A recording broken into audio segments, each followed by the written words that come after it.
శుక్లాంబరధరం విష్ణుం శశివర్ణం చతుర్భుజం ప్రసన్నవదనం ధ్యాయేత్ సర్వవిఘ్నోపశాంతయేత్. వ్యాసాయ విష్ణురూపాయ వ్యాసరూపాయ విష్ణవే నమో వై బ్రహ్మనిధయే వాసిష్ఠాయ నమో నమః.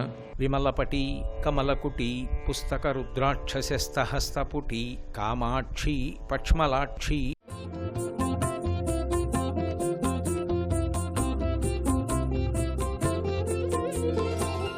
కథమపి మద్రసనాం త్వత్గుణలేశైర్విశోధయామి విభో. సాంబ సదా శివ శంభో శంకర శరణం మే తవ చరణయుగం. శివ అనేటటువంటి నామము సర్వకాలముల యందు అవసరము అని ధూర్జటి నిర్ధారణ చేస్తాడు. శ్రీకాళహస్తీశ్వర శతకం చేస్తూ ఆయన ఒక మాట అంటాడు. పవి పుష్పంబగు అగ్నిమంచగు ఆకూపారం భూమిస్థలంబగు శత్రుండతిమిత్రుడవు విషము దివ్యాహారమౌ నిన్నగా అవనీమండలిలోపలన్ శివ శివేచ్ఛాభాషణోల్లాసకిన్ శివా నీ నామము సర్వవస్యకరమౌ శ్రీకాళహస్తీశ్వర అంటాడు. ఆ శివనామాన్ని పట్టుకున్నటువంటి కారణం చేత ఎప్పుడూ నోట్లో శివ శివ శివ శివ అనేటటువంటి నామము తిరుగుతున్నటువంటి కారణం చేత పవి పుష్పంబగు వజ్రాయుధం కూడా పుష్పంగా మారిపోతుంది. అగ్ని మంచగు అగ్నిహోత్రం మంచులా చల్లగా అయిపోతుంది. ఆకూపారం భూమిస్థలంబగు సముద్రం కూడా భూమిగా మారిపోతుంది. శత్రుండతిమిత్రుడవు శత్రువు కూడా పరమమిత్రుడుగా మారిపోతాడు. విషము దివ్యాహారమవు విషము దివ్యమైనటువంటి ఆహారంగా మారిపోతుంది. కాబట్టి శివ నీ నామము సర్వవస్యకరమవు. దేశము కాలము అన్న రెండిటితో సంబంధం లేకుండా శివ మీ నామము సర్వకాలములయందు ఎల్లజనులకు అవసరమే.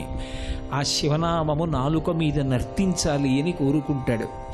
ఆ శివస్వరూపం 63 లీలామూర్తులుగా ఉంటుంది. 63 లీలామూర్తులు ప్రధానమైనటువంటిది లింగరూపం. ఈశ్వరుడికి ఉన్నటువంటి రూపాలలో లింగస్వరూపం అత్యంత ప్రాధాన్యత వహించినటువంటి స్వరూపం. దాన్ని అరూపరూపి అని పిలుస్తారు. ఎందుకంటే ఒక రూపము ఉన్నది అనాలి అంటే కరచరణాదులతో కూడుకుని ఉన్నదైతే రూపము ఉన్నది అంటారు. ఇప్పుడు అక్కడ ఉన్న నారాయణమూర్తిని చూసామనుకోండి, ఆయన కాళ్ళు చేతులు అన్నీ కనపడుతుంటాయి, అప్పుడు ఒక రూపం ఉన్నది అంటాం. శివాలయంలోకి వెళ్ళామనుకోండి, అక్కడ రూపం ఉన్నదా అంటే ఒక లింగస్వరూపం ఉన్నది. రూపము లేదా అంటే కాళ్ళు చేతులతో కూడినటువంటి మూర్తి లేడు. కాళ్ళు చేతులతో ఉన్నటువంటి మూర్తి లేడు, కానీ ఒక రూపం మాత్రం ఉంది. ఇది అరూప రూపము అంటారు. రూపము ఉన్నదా రూపము లేదా అంటే ఉన్నదని చెప్పడం కుదరదు, లేదని చెప్పడం కుదరదు. అలా ఉన్నటువంటి రూపమేదో దాన్ని లింగరూపము అని పిలుస్తారు. ఈ లింగరూపము అసలు ఎవరైనా ప్రతిష్ఠ చేశారా? ఈ లింగరూపం తనంత తాను ఆవిర్భవించిందా? అది స్వయంభువా?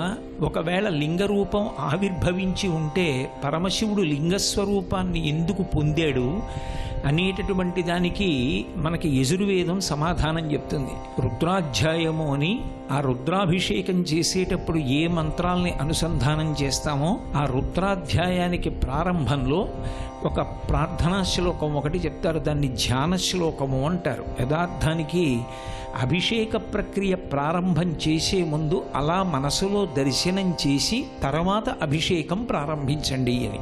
ఆపాతాళ నభస్థలాంత భువన బ్రహ్మాండమా విస్ఫురత్ జ్యోతిస్ఫాటికలింగమౌళి విలసత్పూర్ణేందు వంతామృతై అస్తోకాప్లుతమేకమీశమనిశం. అటువంటి రూపం ఏది ఉందో అటువంటి దాన్ని ధ్యాయేత్, దాన్ని ధ్యానం చెయ్యండి. ఆ రూపం ఎలా ఉన్నది అంటే ఆపాతాళ నభస్థలాంత భువన బ్రహ్మాండమా విస్ఫురత్. అది పాతాళలోకం కన్నా కింద నుండి బ్రహ్మాండములు పైకి ఎక్కడ ఉన్నాయో అక్కడ వరకు విస్ఫుర జ్యోతిస్ఫాటికలింగమౌళి విలసత్పూర్ణిందు అంతామృతై. ఆ లింగస్వరూపం ఆకాశాన్ని కూడా దాటిపోయి బ్రహ్మాండములను కూడా దాటిపోయి ఆ పైన ఎక్కడ వరకు ఉంది అంటే చెప్పడం సాధ్యం కానంత ఎత్తు వరకు పెరిగిపోయి ఉన్నది. అది జ్యోతిస్ఫాటికలింగ, అది జ్యోతిర్లింగమై ఉన్నది. స్ఫటికలింగమై ఉన్నది. జ్యోతిస్ఫాటికలింగ మౌళి విలసత్పూర్ణిందు మంతామృతై అస్తోకాప్లుతమేకమీశమనిశం రుద్రానువాకాన్ జపం ధ్యాయేత్ ఈప్సిత సిద్ధయే ధ్రువపథం విప్రోభిషించేచ్చివం. బ్రహ్మాండ వ్యాప్త దేహాభసిత హిమరుచాభా సమానా భుజంగై కంఠే కాళాః కపర్దాః కలిత శిశికళశ్చండకోదండహస్తా త్రక్షా రుద్రాక్షమాలా సులలిత వపుషశాంభవామూర్తిభేదాః రుద్రాశ్రీ రుద్రసూక్త ప్రకటిత విభవాన ప్రయచ్చస్తు సౌఖ్యం అని. అది స్ఫటికలింగమై అంతవరకు వ్యాపించిపోయి ఉంది. అది ఎక్కడ వరకు ఉంది ఎవ్వరికీ తెలియదు. శివస్వరూపంలో ఉండేటటువంటి అద్భుతం ఏమంటే, ఆ శివలింగముగా శివస్వరూపం ఉంటే దాని మీద ఉన్నటువంటి చంద్రబింబం పూర్ణచంద్రబింబం ఉంటుంది. ఆ పూర్ణచంద్రబింబం నుంచి ఎప్పుడు సుధా వృష్టి పడుతూ ఉంటుందంటే అమృత బిందువులు పడుతూ ఉంటాయి. ఆ అమృత బిందువుల చేత ఈ శివలింగం అంతా తడిసిపోయి ఉంటుంది. అమృతము చేత తడిసిపోయినటువంటి శివలింగాన్ని, ఆ స్ఫటికలింగాన్ని ఒక్కసారి ఇలా రెండు చేతులతో ముట్టుకున్నారనుకోండి, చేతులు జిల్లుమనేటంత చల్లగా ఉంటుంది. ఆ పూర్ణచంద్రబింబంలోంచి పడుతున్నటువంటి సుధాధారల చేత తడిసిపోయి చల్లపడిపోయినటువంటి శివలింగాన్ని ఒకసారి నువ్వు మనసులో భావన చేసి దాన్ని రెండు చేతులతో ముట్టుకున్నంత మాత్రం చేత చల్లటి స్పర్శని పొందినట్లుగా అనుభూతి చెంది అలా ఎదురుగుండా ఉన్నటువంటి శివలింగాన్ని ధ్యానం చేసి అప్పుడు అభిషేక ప్రక్రియని ఎవరు ప్రారంభం చేస్తున్నారో, శివలింగాన్ని అలా ఎవరు ధ్యానం చేస్తారో అలా ధ్యానం చేసినటువంటి వారికి ధ్యాయేత్ ఈప్సిత సిద్ధయే, వారి యొక్క కోరికలన్నీ తీరుతాయి. ఇది వేదం చెప్పినటువంటి మాట. లింగస్వరూపుడుగా ఉంటే పూర్ణచంద్రబింబం పైన ఉంటుంది, అందులోంచి సుధావృష్టి పడుతుంది. ఆయన ఒక రూపాన్ని పొందితే ఆయన అనేక రూపాలు పొందుతూ ఉంటాడు. ధవళవపుషమిందోరు మండలీ సన్నివిష్టం భుజగవలయహారం భస్మదిగ్ధాంగమీశం మృగయ పరసు పాణిం చారు చంద్రార్ధమౌళిం హృదయ కమల మధ్యే సంతతం చింతయామి. పునుకల పేరు కంఠమున భూరి భుజంగము భూషణంబుగా అనయము భస్మధారణము వద్రినివాసము మీరు విల్లుగా అనువుగ దంతి చర్మమును హస్తములందు కపాలచూలముల్ పడిబడిదాల్తు శంకరు కృపావరు రూపమును ఆశ్రయించదన్ అంటారు. ఎన్నో రూపాలు. అందులో ప్రధానంగా ఒక చేతిలో ఖండపరశువు అంటే విరిగిన గండ్రగొడ్డల్ని పట్టుకుని, ఇంకొక చేతిలో జింకని పట్టుకుంటాడు. సారంగపాణి అని పిలుస్తారు ఆయన్ని. ఆ చేతిలో జింకని పట్టుకున్నటువంటి శివస్వరూపం ఏదైతే ఉందో అలా ఒక మూర్తిగా కరచరణాదులతో కూడుకున్నటువంటి శివస్వరూపంగా భావన చేస్తే ఆయన కిరీటంలో ఉండేటటువంటిది మాత్రం శుక్లపక్ష తదియనాడు ఉండేటటువంటి చంద్రరేఖ. అది ప్రయత్నపూర్వకంగా చూస్తే తప్ప దర్శనం అవ్వదు. రామాయణం సుందరకాండలో వాల్మీకి మహర్షి అవ్యక్త రేఖామివ చంద్రరేఖాం పాంసు ప్రసిద్ధామివ హేమరేఖాం క్షతప్రరూఢామివ బాణరేఖాం వాయుప్రభిన్నామివ మేఘరేఖాం అంటారు. అవ్యక్తరేఖామివ చంద్రరేఖాం, ప్రయత్నపూర్వకంగా పరిశీలనాత్మకంగా చూస్తే తప్ప కంటికి కనపడనటువంటి శుక్లపక్ష తదియనాటి చంద్రరేఖ ఆకాశంలో ఎలా ప్రకాశిస్తూ ఉంటుందో అటువంటి చంద్రరేఖని పార్వతీ పరమేశ్వరుడు ఇద్దరూ కూడా తమ యొక్క కిరీటమునందు ధరించి ఉంటారు. అది ఎప్పుడు ఆయన ఒక సాకార రూపాన్ని పొంది ఉంటే, అటువంటి సాకార రూపాన్ని పొంది ఉండకపోతే లింగస్వరూపంగా ఉంటే ఆ లింగం మీద ఉండేటటువంటిది పూర్ణచంద్రబింబం. అది సుధా వృష్టి చేత తడుస్తూ ఉంటుంది. ఇది మనకి సంకేతించడానికే శివాలయాల్లో ఉండేటటువంటి శివలింగాలన్నిటి మీద కూడా ధారాపాత్ర ఉంటుంది. ధారాపాత్రలోంచి ఎప్పుడు సన్నటి ధారపడి శివలింగం తడిసి ఉంటుంది. శివలింగం ఎంత చల్లగా ఉంటుందో, శివలింగం ఎంత తడిగా ఉంటుందో దాని చేత కోర్కెలు తీరడం అనేటటువంటిది కూడా ఉంటుంది. మన దేశంలో ఆశీర్వచనం ఎప్పుడైనా ఏమని చేస్తారంటే, అయా మీరు చల్లగా ఉండాలి, మీ కుటుంబం చల్లగా ఉండాలి, మీ మనసు చల్లగా ఉండాలి, మీ పిల్లపాపలు చల్లగా ఉండాలంటారు.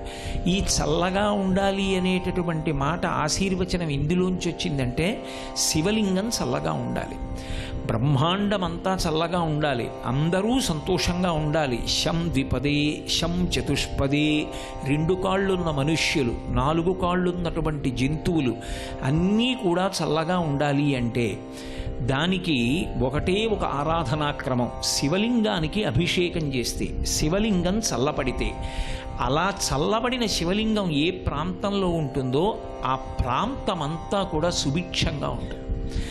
అంత గొప్పది శివలింగం చల్లబడడం. శివలింగం చల్లబడడమే బ్రహ్మాండం చల్లబడడం.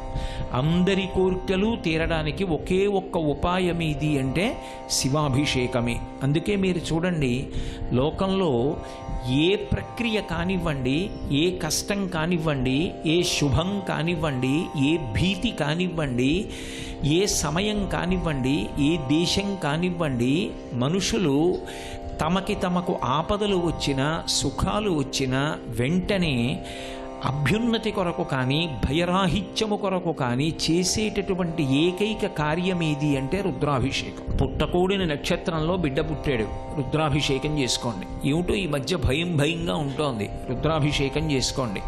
జాతకం ఏలినాటి శనిలో ఉంది, రుద్రాభిషేకం చేసుకోండి. కూతురికి పెళ్ళవలేదు, రుద్రాభిషేకం చేసుకోండి. భగవంతుడి దయ వల్ల నేను హాయిగా ప్రసన్నంగా సంతోషంగా ఉండగలుగుతున్నాను, ఈ స్థితి నిలబడడానికి రుద్రాభిషేకం చేసుకోండి.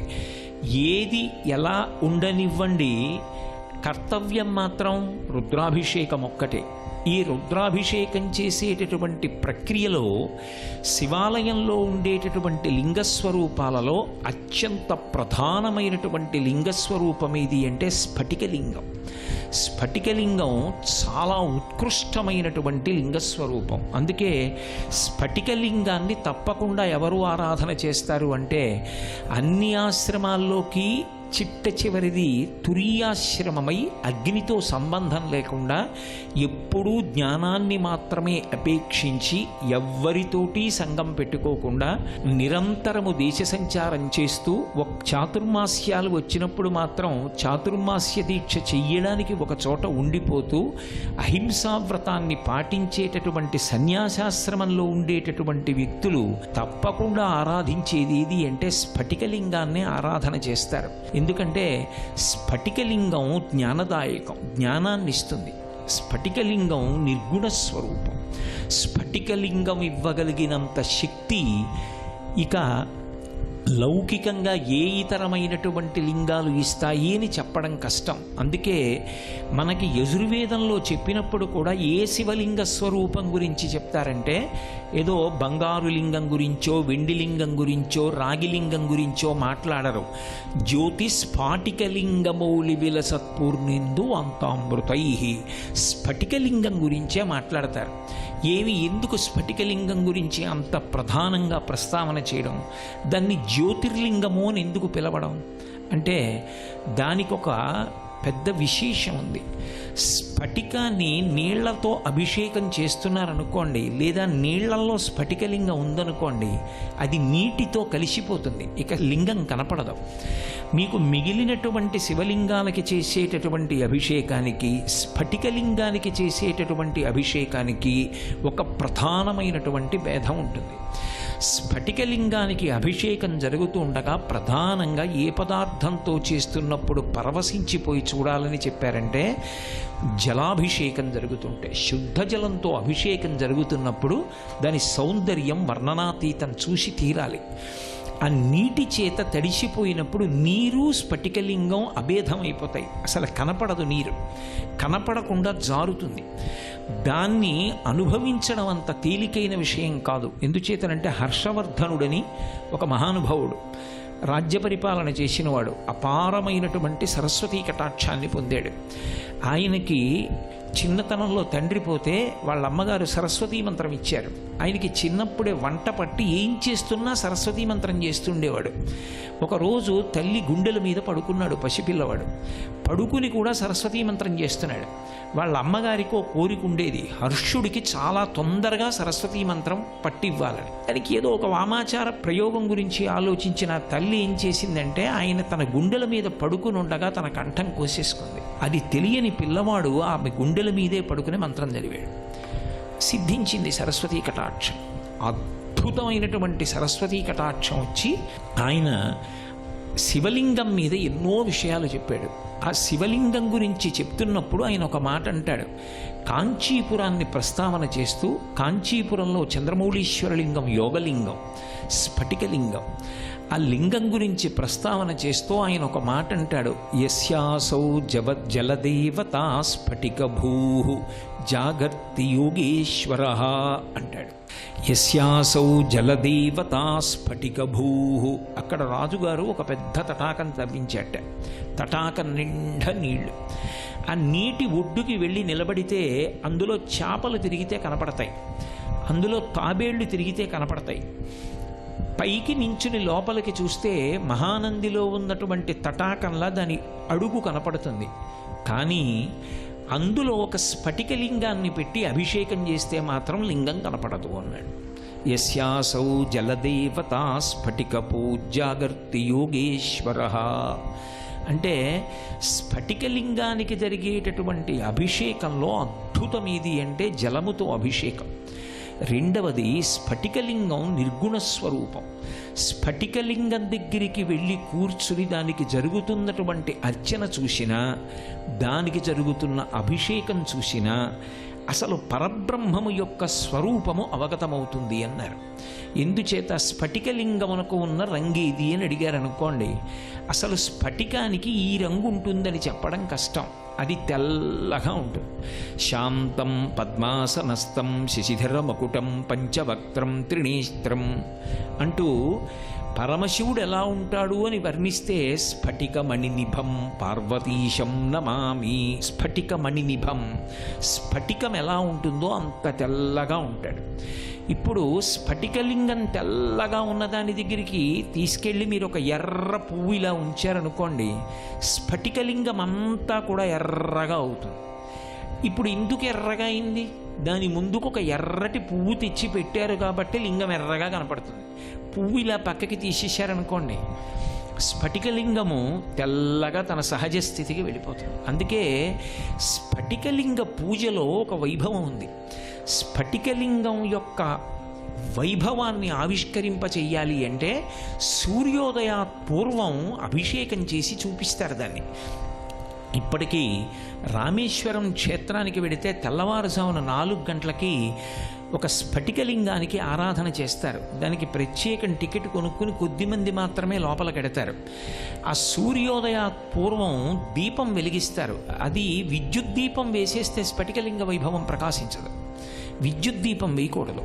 వేయకుండా అసలు యథార్థంగా చెప్పాలి అంటే దేవాలయ సందర్శన విధి యందు దేవాలయం లోపలికి విద్యుత్ దీపపు కాంతి పడకూడదు. అలా కానీ పడిందనుకోండి, లోపల మీరు ఎంత కష్టపడి ప్రతిష్ఠ చేశారో ఆ తేజస్సు క్షయమైపోతుంటుంది, రోజు రోజుకి తరిగిపోతుంది.